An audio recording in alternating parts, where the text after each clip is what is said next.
guys, welcome back to the channel. Today I'm going to be reacting to a video called Top 10 Places to Visit in Spain. This is from a channel called Ryan Shirley, so check it out. I think Spain has so many incredible places and I think it's hard to narrow it down to only 10. So I guess we'll see. Let's check it out and comment, like and subscribe. What's up guys, my name is Ryan Shirley and I spent the last few summers exploring the wonderful country of Spain, and I want to show you my favorite places. So here's my Spain top 10.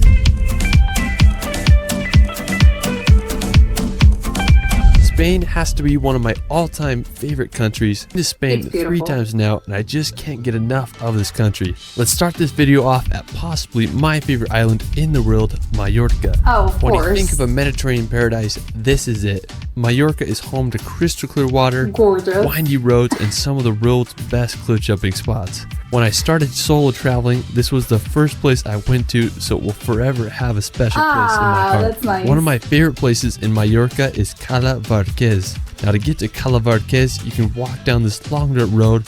This is so, I love this part. It just looks like here. Cala Barquez. Now to get to Cala Barquez, you look like because of the part above the ocean, basically it just looks like, I don't know, something straight of like Africa or something, and then it's like, surprise, you have like this thing below it and you have like the ocean. You can walk down this long dirt road and make it down to the beach.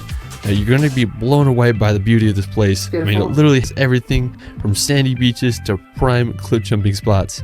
The combination of white limestone, green vegetation, and crystal blue water makes for one of the most beautiful places it's not even crystal blue, it's like bright turquoise I've ever been. Now when I was there, I did one of the biggest cliff jumps of my life and I gained off this massive 60-foot arch. I mean, it was so freaking terrifying. No. But to this day, it's one of my all-time favorite travel memories. Terrifying. Another cool thing I did is me and my brother, we found these underwater caves and we swam through them. I mean, I couldn't believe how clear this water was. It's my dream playground and I can't recommend it enough. Looks so clear. Now on the other side of Mallorca, you can visit the famous road to Sa Calobra. Now coming from the US, I'm used to wide roads and highways, so this blew my mind. So scary. Roads in Europe tend to be pretty skinny, but this was by far the most crazy road I've ever drove on. It was full of hairpin turns and loops that wind down the mountain. The surrounding area is absolutely gorgeous. I mean, just had I wonder how long does it take you to like drive the whole thing? Massive mountains that lead down to the sea. Speed. I believe a lot of car commercials are filmed here, and I totally understand why. I found a really cool lookout point to get a view of the road. When I was driving down it, I was just pretty terrified. There were some spots that only had enough room for one car. Now you can take the road down to the bottom and visit Torrent de Paris. It's this awesome beach between these two cliffs. I had just a good time chilling. I was just amazed by all the sailboats that were just vibing in the bay there. When I was there, I wish I would have stayed for sunset because I hear it's just incredible on that side of the island. Anyways, I can't recommend Mallorca enough. It's just an amazing place. Alright, so after Mallorca, we're going to go ahead to the Atlantic Ocean to visit the volcanic Canary Islands. Now, located off the coast of northwestern Africa, Canary Islands are home to some of the world's most unique landscapes. Yes. You might as well call them the Hawaiian volcanoes, oceans, they have everything. And also, well, beaches, caves, and again, each island has its own little thing, so you always get everything. Islands of Europe, because that's what they remind me of. The biggest and most populated island on the archipelago is called Tenerife. Now it looks like the prime location to film the next Jurassic Park film. I mean, it's just so... I don't think it's Jurassic Park, but I do love that northern Tenerife. It's very different from like the southern part, and each area has its own little thing, and everything's gonna look different, which I love. So crazy out there. It's home to Mount Teide, which is a dormant volcano that is Spain's highest peak at 12,190 feet. That's freaking high. One of the craziest places in Tenerife is the cliffs of Los Gigantes. They are these massive sheer cliff walls that rise 800 meters out of the ocean. I mean, in this case, I think you would feel like so tiny just like being there. You're just like, what on earth? Like, what is this? I felt like I was gonna see a flying... Like, it's hard to believe that cities exist when you see something like this. It's just like mind-blowing to me. Dinosaur soaring over those cliffs. You can go venture to the windy roads of the Masca Gorge, or you can explore the incredible seaside views at Playa Benhijo. I seriously just can't get over how beautiful this place is. Now, you can also head over to the nearby island of Fuerteventura. Being the second largest of the Canary Islands, Fuerteventura Fuerteventura also offers some jaw-dropping landscapes. The And it's Playa de different. Cofete is an incredible isolated beach with a backdrop of desolate mountains. One of my It's favorite lovely. places is the Parque Natural de Corralejo. It's home to a pristine area that has sand dunes that go right up to the ocean. I mean, just how freaking cool is that? Fuerteventura I is wonder why there's always so many dunes that go right into the ocean. Like, there's gonna be a scientific explanation, but I do not know. such a unique location. Aside from Tenerife and Fuerteventura, crazy. the Canary Islands are also home to islands such as Lanzarote and Gran Canaria. Canaries are a place that I haven't visited yet, but you best believe I'm going there as soon as I can. And you're Now, missing after a few as Canaries, well. we're gonna head back to the mainland to hike the mountains of Picos de Europa. Now, located in northern Spain lies these crazy mountains that remind me a lot of the Dolomites. This is just another place that I haven't Those been are yet. the And I ones just want to that- go so freaking bad. One of the most crazy Poland? and impressive places is Naranjo de I don't think Bulnes. it's Poland. Oh, it's this massive rock tower that shoots straight up. This one's really weird looking. It's almost as if someone molded this out of clay. It's just very The square. mountain. I mean, just so freaking Well, epic. I mean, I rectangular. can't believe it. When I just look at these videos and these Oh pictures, my! I love this view. Oh my god! straight Hold out on, of the mountain. hold I on, mean, hold just on. so freaking. In this one, oh my god, I can see like right there, but it's kind of like it's so crazy, like this view. Oh my! Epic. I mean, I can't believe it. When I just look at these videos and these pictures, I just want to go hiking there so bad. The highest point in Picos de Oh, this is Europa like- is Torre de Cerrero at an elevation of 2,650 meters. If you want to get lost in the mountains for a few days, How you'll tall have that? to add I know how tall Picos that de is. Europa to your Spain need a building. travel list. Alright, so after Picos, we're going to go visit Barcelona. It's home Of to course. incredible architecture, Mediterranean beaches, and an all-around energetic vibe.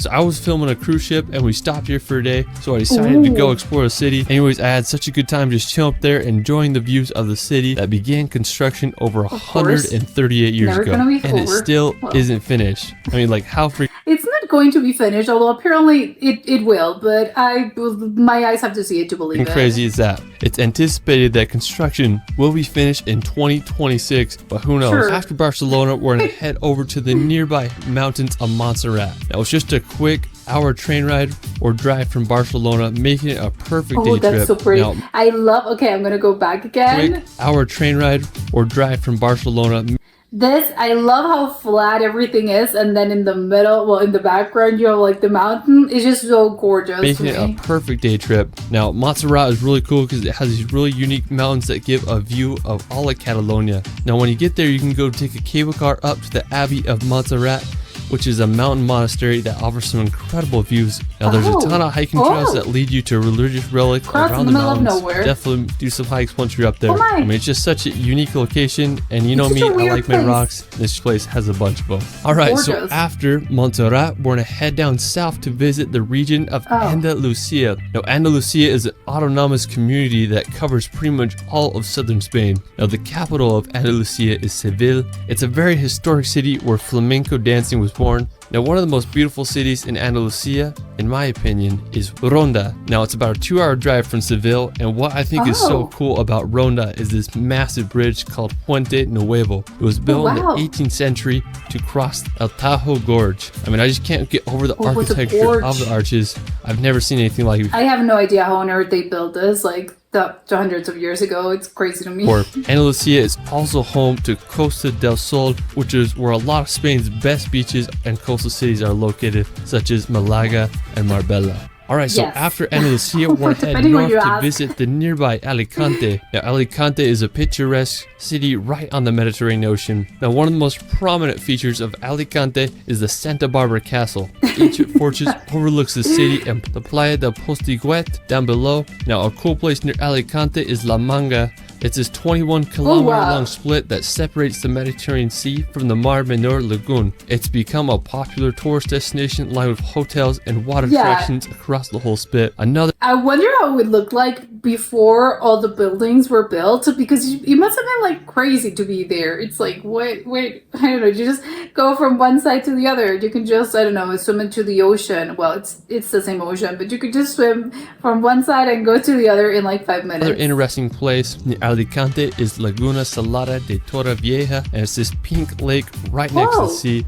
A striking reddish pink color. Is it with, I don't know why I think like a lot of these places when they're pink, you obviously with the ocean, it's salt, like pink Himalayan salt, although technically obviously it's not Himalayan salt because it's not from Himalaya, but it's a lot of pink, and I wonder if it's the salt and it's the same mineral that makes the salt turn pink basically. And is it because it's constantly like in ocean water or something like that? I'm just wondering why a lot of like there's salt that is pink basically. It's just weird, but it happens quite often. Color is due to algae in those salty waters. Oh, it's All right, so algae. after Okay. Alicante, we're going to take Doesn't have anything to do with salt. So my question still remains: how come like there's a lot of salt that it's a pink? 2-hour drive north to Valencia. Now, being Spain's third most populous city, Valencia is full of culture and history. It's located on Spain's southeastern coast, one of the most impressive attractions in Valencia. This is beautiful. It also reminds me a little bit. I mean, not obviously not exactly the same thing, but it just reminds me of the I think it's the Melbourne, the one in Sydney. No, it's in Sydney. The one, I think it's a theater. I think it's just like the symbol of the city. It reminds me a little bit of this. I don't know which one came early. I don't know which one was built before. But it's just like very modern looking, and they're just like this weird sort of white. Well, in this case, I think in the Sydney one, I think it's silver. I think that's the sort of white looking, or at least silver-ish, clear, weird structure that looks like a spaceship basically.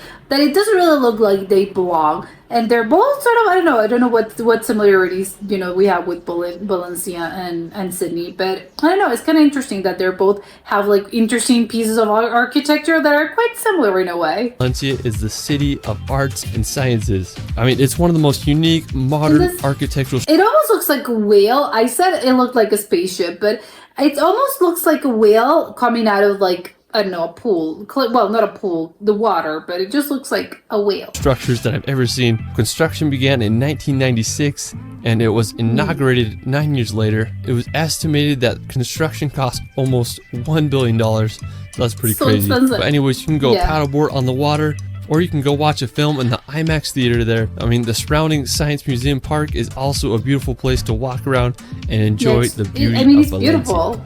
All right, so for my last location, we're going to head over to the wild island of Ibiza. Now, while Ibiza is known for crazy nightlife and party city, it also has some of the world's best beaches and cliff jumping. Me and my brother decided to go to Ibiza for Halloween because why not? Anyways, we spent the first few days exploring the island, and honestly, I was pretty disappointed because I couldn't find any really cool cliff jump spots. But on our last day, where we had just a few hours before our plane was about to take off, and we found this secluded cove, we hiked down and made sure the water was deep enough, and we found this perfect cliff, and I threw some jumps off, and then my brother did a wild double backflip off the cliff. One of my favorite. It's so scary to me. Like, what if you hit your head right in the rock? This is on Ibiza. Is this island called Isla de Esvedra? It's this rugged, uninhabited island that shoots over 400 meters straight out of the ocean. Now, there's a lot of myths and legends about Esvedra, and some claim that it's the third most magnetic place in the world. I'm not sure if that's true. I just know that it's one of the most beautiful islands I've ever seen. You can rent a boat and go cruise around the island, looking for some epic cliff jump spots, or just enjoy the beauty of this limestone island. Next time I'm in Ibiza, I'm going to make sure to go check out Esvedra and see if the myths and legends are true. Whether you want to go to Ibiza for cliff jumping or just partying with Kygo, it's one of the most entertaining places to visit. Well, that is it from my Spain top 10. What one was your favorite? Let me know down in the comments below. I also started a Patreon. If you want to support the channel and also get some cool bonuses like travel guides and stock footage, consider being a patron. You can find me on TikTok and Instagram at shirley.films. It's Ryan, and we will see you later. Yeah, I think I love it. It was a really good sort of, a lot of places. Obviously, I think it was a good sort of variety kind of travel, kind of trip. I think, it's good that a lot of these were islands or just a lot of like coastal towns. I think the only, it was only, Barcelona and no Madrid, which obviously it's a little, surprising to me, because how are you going to go to a place and you're not going to go to the capital? But, again, we're narrowing down. It's only 10 places, it's a fight like to the top. So I love it. Spain, it's one of the most beautiful countries in the world. I am happy. Like, there's a lot of like maybe stuff that people are a little bit more unaware of, I think, which is good. I think obviously Ibiza is like one of the most I know popular, probably the more popular destination. I believe in I think for younger people, because everyone's out hearing all the partying and everyone wants to party and you want to go to the beach and you have the yacht and all of that. But I think there's, I'm happy to see that there's, someone that, does this for a living and, it's a travel video. And it's not necessarily only, all the party scene, which, of course is really great. But I think, if you're traveling somewhere, I don't think you're specifically, well, there must be some people that go specifically like for the parties, because obviously that's an add-on. But I think if you're traveling to a place, I think it's more about like the sightseeing, or I don't know, like the things that you can actually check out, both like, I don't know, to like museums or like go to eat, or I don't know, just like different festivals and stuff like that. Not only like, oh, let's go party, because I think like you can party everywhere. I think, whatever. I know not all places are the same, but again, I love that. Oh yeah, you go there, you go to Ibiza, and then, there's other things to do and not necessarily just, out there partying at a phone party or whatever. There's others that I think, all the little spot that he was mentioning, the little remote island. It's just, one of those things that I'm pretty sure that a lot of people they don't really know that this thing exists. So it's good that, oh yeah, now you know that there are other places that you can go, and not just, that you're partying. That's the only thing that you're going to do, basically. The others are, obviously there's the road. It's so funny. The road in Mallorca, like, it's just so, I want to know, like, how long does it take you? Because first of all, I have so many questions about this. I would love to go and, like, yes, I would like to drive there. It's really, it's a thing about, it looks scary, obviously, because it is, it's a scary road. But I want to know, because if you're like, what's the speed limit here? And not necessarily like because you want to go fast. I think like which one is the minimum allowed speed? Because I think you're going, specifically, I can't even imagine like going uphill in that thing. It's probably, what would you prefer? Like, I would prefer go uphill. I think it would be less of a traumatizing experience to me. But I think like the downhill is where, oh my god, or I'm thinking we're going to die. Like, this is it. This is how we die. It's the whole, it's all those, the hairpin turns, they're crazy. It's your downhill, so I think like you're just going like 1,000 miles per hour. Although again, you have control of your car. But do you though? I just think like there's just a lot of bends, it's a tiny, tiny road. I think that's the thing about Europe. All those roads, they're quite scary to me. I'm used to like bigger roads and everything that's just a little bit smaller and with that many bends and with that many curves. It's just a little frightening. It's just a little bit, I don't know, terrifying, intimidating. It's just a little, it's a little bit of everything. So I wonder like which one would be the accepted minimum where you can go, because I know that there's gonna be people like me that are a little bit scared by this prospect of like traveling in this part of the island. And I know I see that people that live there are probably like, oh my god, get over yourself, like move out of the road. But that's the thing. I would love to, but I can't. It's just like there's only like one car that can pass. So, there's maybe some traffic jams that occur, and because someone's sort of like, I can't go any faster, I'm scared. I'm wondering like that, if that's a thing that occurs, and then the residents, they're constantly, it's one of the things that the residents are constantly complaining about, of, oh my god, I hate it when tourists, like, they're scared of this road, and they're like, oh my god, can you move out of the road? But of course they can't. I don't know. I'm just wondering if that's the thing, or maybe maybe it's not really that much of a big deal. But to me, I would love to ask a resident to, are you upset by this? Because I know I would, because if I were on the opposite side of this equation, I would be so upset about the tourists. I would be like, oh my god, this bunch of tourists, like, go faster, So again, we'd love to know if that's the case. The others, I think, obviously, again, the Canary Islands are, so they're incredible. All of them are, there's 7 islands. They're all of them are very, they're quite similar. Of course, they're in the same place, right next to Africa. But each of them has its own particular ambience, their own particular history, their own particular something. Like, it's just very specific. You can't just, obviously, Canarian culture is just very different as well from obviously the rest of Spain. And of course, each autonomous community and each community in Spain has its own culture, of course. But I think because in the Canary Islands, you're sort of separated from, from the mainland, it's just like, it's very specific, and there's so many things that are just very specific to there. Although again, I understand you can say that about all the countries, all the cities that he showed us in the video. But still, I think the Canary Islands are just like a very special place. And I'm happy to see it highlighted here. Yes, I think there's no, they're complaining. Obviously, a lot of tourists go there. I think like Germans and British tourists, they go there. Obviously, so it's not like a hidden secret for them. But still, it's lovely to actually check out and to see, the other side of like all the natural beauty that of these islands. Because I think sometimes you only get to see like, obviously, we saw the beach. Obviously, a lot of people, mostly everyone goes for the beach. But especially, again, if you live in a colder climate, of course, you're going to sort of escape here. Either you retire there or you just go you spend your vacations there. Which, of course, understandable. But I think, usually, like in the news and just, I don't know, worldwide, I think it's more common for you to, like, see the same things, in either, I think it's obviously in Tenerife, that, well, in Gran Canaria, like, there's a lot of tourism as well. And obviously all the other islands, yes, of course. But I think Tenerife is, like, the more popular island, of course, is, like, where most people live. But I love to see that there's other areas of this place, of this island that are highlighted, because again, it's not just like the beach and it's Santa Cruz and everyone's there because again it's the capital. So it's not just there, it's just like so many other things. Tenerife is huge as well. And again, only in this case, like it's just one island and you have the Teide, this mountain, this volcano.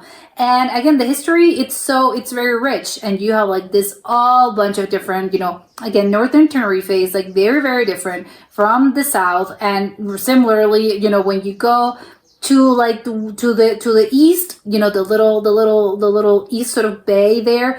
Again, beautiful, gorgeous places, but again, it's very different from again some of the places near the Teide, which are a little bit, they just have different climates. They're just, the landscape is just very different. And there's just so many things there. You have mountains, you have places that look very, that look straight out of, I don't know what other place in Spain they can look like. They look a little similar to Andalusia, maybe, with the palm trees and all of that.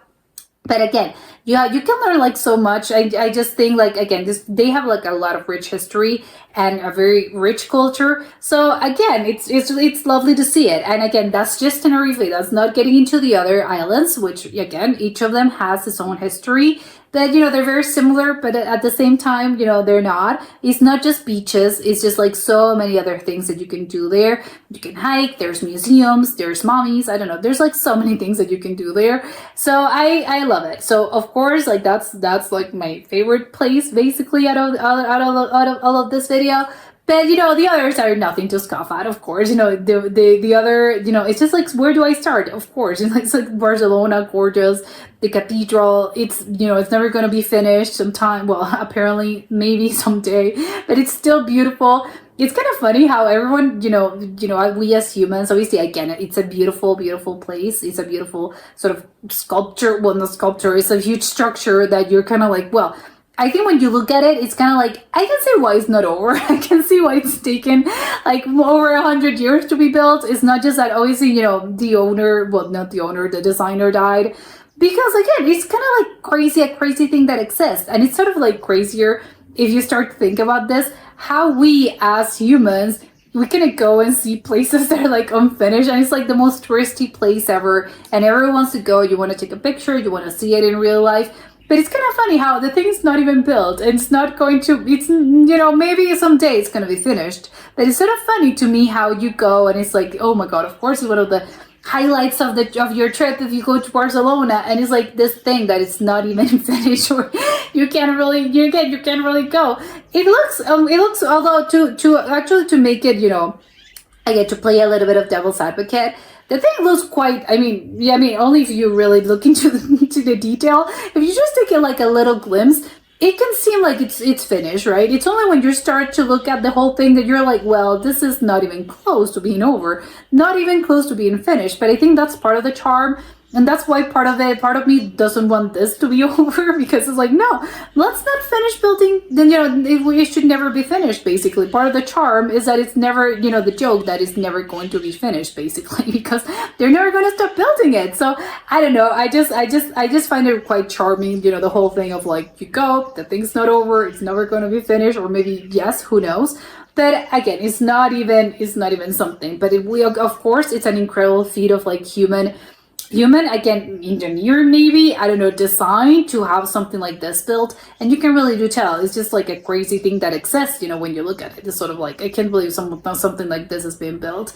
And yes, of course, or all the others, you have the little viaduct. Well, the little, it's not even a viaduct, right? So it's the Puente Nuevo, it's a bridge. I mean, I think it's crazy. I mentioned this, I don't really understand how on earth people back in those days, like, I don't know, prior to like the 20th century, they were able to like build stuff like this. To me, it's just like mind blowing, because it's crazy to think that someone, and we, as humans, because we think we're so advanced in this day and age, but we've been advanced for like such a long time, because look at the things we built. I don't even know how you're able to like build something like this without like modern things. It's just like, I don't know. I don't even know how you would attempt to go around this. It's just crazy. But yes, Spain, it's a beautiful country. So many places to visit, basically so little time. And so, because nothing's like the other, all the cities and all the little towns, all the little towns,